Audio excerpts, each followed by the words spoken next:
Your Monday, October 7th lesson. Monday, October 7th, you can't see the paper, of 2019. We are still in Unit 3, Lesson 3, and today our standard is 3.mbt.1. This is the standard that you unpacked on Friday with during Emily Reinhardt's PD. And so we dug into the do and the no behind this. There's a lot of do's, and specifically there's some no's that we're gonna need to tackle conceptually for kids to not just do this as a procedural thing, but really understand it. So today we're gonna round 3-digit numbers to the nearest 100 by using vertical number lines. We're thinking about which hundreds is the number closest to. So I'm gonna model identifying the TTED. Our TTED is pretty straightforward today. It's I can round numbers to closest value, and by value I'm going to put multiple, and I can do that by, so that is the conceptual task. I can do that by, and these are my mastery components.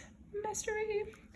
First, I need to be able to identify the place value. So this is where I turn my page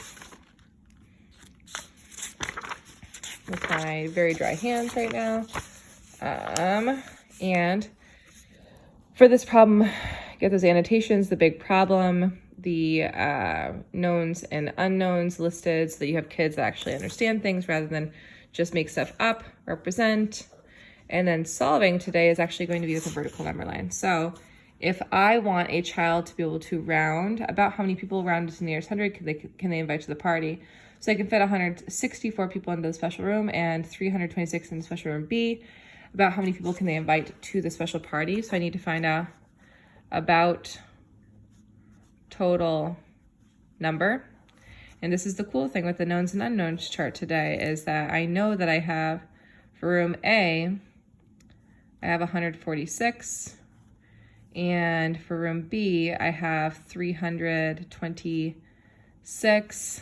And I need to find, and I'm actually gonna put little check boxes next to this like you've seen me do all through this here. And under unknowns, I'm going to write about total. And I want them to see that word about a lot. Down here, which is why the representation is so much, total, I'm gonna put this little symbol, 146, A, B, and this is the symbol that means about 326. So now I actually get to dig into the standard for the day. So what's the first skill I need a kid to be able to do? 326, I need them to identify the place where we're rounding in. Rounding in the hundreds place, I'm gonna put a little H over the top. That's the first thing I need a kid to think, what place value am I rounding in? That's literally the thinking job I need them to do, is what place am I rounding in? Oh, great, thanks for asking. ID, place value, rounding in.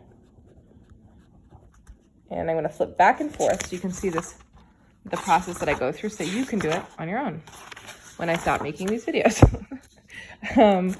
Then I identify the two closest multiples that I could round to. I know they're rounding in the hundreds place, so I'm gonna actually do this by thinking, let me count by hundreds to identify given hundreds.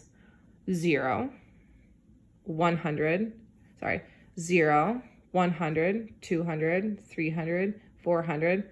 300 is the flat line, 400 is the upper place value.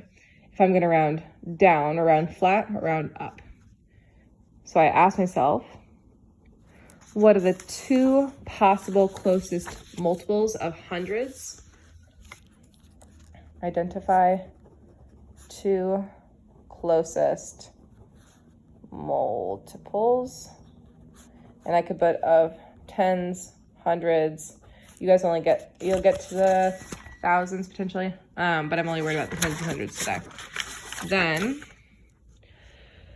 I'm gonna ask myself, I know that this is like the obligatory thing that kids do every single time. This is actually not something that I generally push, because I really just then ask myself, is this closer to 400 or 300? What I'm gonna do for you right now though, because I know that the midline is something that we implement pretty frequently, is I ask myself, what's right between these two numbers? What's my midpoint? And it's a procedural thing because I can't conceptually think of why I would ask myself that, except for like, that's like a trick, 350. And then I ask myself, about where does this number fall on a number line? So now, and I'll put it on there, 3, ID midpoint,